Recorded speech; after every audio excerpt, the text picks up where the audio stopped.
Duty is sacrifice. It eclipses all things, even blood. In the making of season 1, we knew half that season is a prologue and half of it is the first act of this war. To have season 1 land the way it did, with a rabid audience, fans of George and his books the way I am. We were excited to get into it because this is the juicy part of the drama.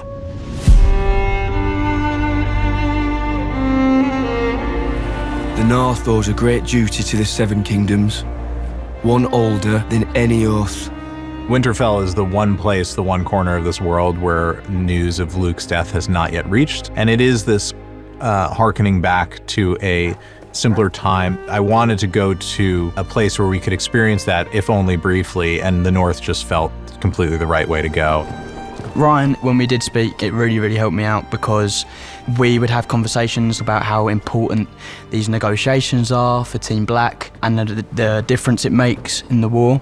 War is coming to the whole of the realm, my lord.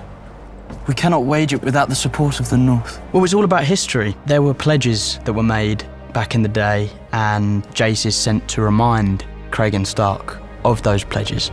If your greybeards can fight, the Queen will have them. They will fight hard, like Northerners.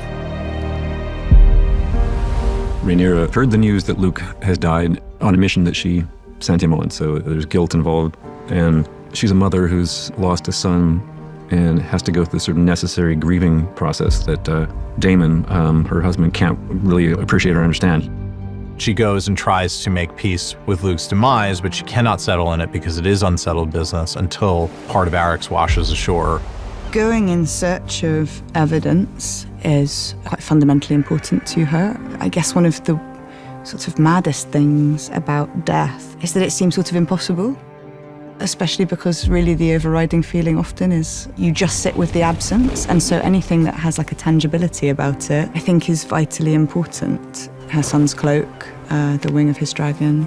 I think it's devastating, but I think it galvanizes a vengeful feeling, one that maybe she hasn't paid so much mind to previously. I think that Rhaenys is probably one of the few people that Daemon knows he can't mess with, although I suspect probably wants to. We're going to King's Landing. To what end? Killing Vhagar. When those two meet, it's kind of like a panther meets a kind of electric eel. Really dangerous combination. He's essentially ready to go to war and get payback. It was nice to throw those characters into conflict with one another. I think you can tell from even her demeanor, the way Rhaenys thinks of Daemon. Daemon believes that he's, of course, completely in the right and has the power to order Rhaenys around. Fly with me. It is a command. Would that you were the king. Where is Jaehaerys? What do you need of him? Taken into the small council. He'll be king one day. He must begin his instruction. What if he does not want to be king? Where is he? One of the things I loved about Game of Thrones was character humor, and you know, we could spend a lot of time being dour in this world, and it's so important to have humor. And when I first saw what Tom Glenn-Carney was doing with Aegon, I thought, he's finding humor where I didn't know it existed, and it's painful. A guy who's way in over his head, who really wants to do well, but it just can't make a right move no matter what he does. Aegon the Magnanimous. Hail King Aegon! The Magnanimous. I think Aegon is the kind of father that encourages bad behavior because he finds it funny. He loves his kids. I've no doubt about that. He loves his kids dearly, but he's not one to discipline them. If anything, he's, you know, having competitions with his children to see who can be the most rebellious, and Aegon often wins. Would someone please? Is the heir to the throne bothering you, Tyland? We see him come into the small council meeting with Jaehaerys, and you know, he's spurring him on. He's wanting him to be more of a rebel, more of a nuisance, just like his old man. I think he wants a ride. Your Grace. A ride? A pony ride. Wouldn't that be fun, Jaehaerys? Should the Master of Coin be your royal steed?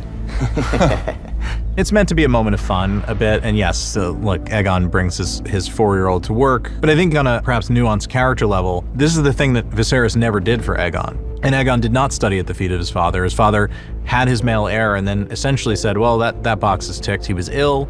I think he enjoyed having a son, but didn't put in the work the way he did with Rhaenyra when he was a younger man. And I think Aegon resents that and feels that part of the reason that he's not seen as being suited for the crown or the throne is because he didn't get that training from his father. So now he's going to make up for that tenfold with Jaehaerys.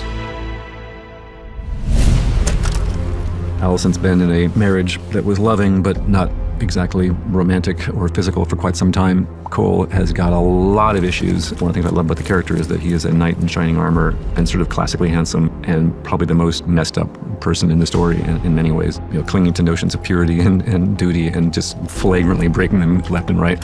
So there's a lot of complex things driving the moves the closer and closer between Alicent and Cole. And it takes a leap forward, but nothing is simple with them. So for every leap forward, there's a pushback. We cannot. Again. There's a lot of wonderful tension there. I mean, I think there's love, but there's a lot of mess, too. Grace? Good day. I think ultimately they're two very lost people in a pretty unforgiving world. And I think there's always been, since the very first episode, Alicent, had her eye on Criston Cole, and then she was a young lady, and now she's the queen of the Seven Kingdoms. It's paramount that she keeps it a secret, because not only would her respect completely disintegrate, but her stay in the castle, and Aegon is so unpredictable, who knows what he would do if he found out that his mother was having sex with his commander of the King's Guard. I mean, not only is it an embarrassment, it would bring deep, deep shame. I want Aemond Targaryen. Rhaenyra has literally one line in the first episode, and the one line she says, Daemon takes as pulling the trigger. In our first episode, we see him unleash something that is sort of famous in the lore of House of the Dragon, a nasty event that he triggers. When Rhaenyra declares that she wants Aemond, I think it's an admission of a possibly shameful desire. And I think that admission is made directly to Daemon. I think it's also an admission of their similarity. She sort of discloses another way in which they actually share a darkness. I want Aemond Targaryen becomes the battle cry that then resonates across the entire season, because that is the next domino to fall in this back and forth that sets in motion horrible attack and counterattack that continues, and the atrocities grow worse and worse as they go.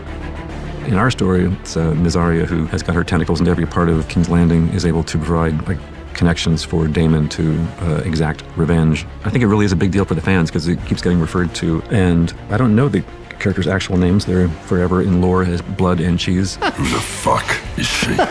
She's the queen, she is. A son for a son, he said. The boldest thing that I think we did there was decide to give the last 10 minutes of the episode over to these two characters that we had never met before and rely on them to take us through the end of the story, and to see, hopefully, as they go deeper and deeper into the Red Keep and as we're spending more and more screen time on them, that something horrible is going to happen in there, and knowing that you're watching Game of Thrones and you don't know what is going to come for you from where, and seeing that play out hopefully is the fun and the horror for the audience that's yet to come.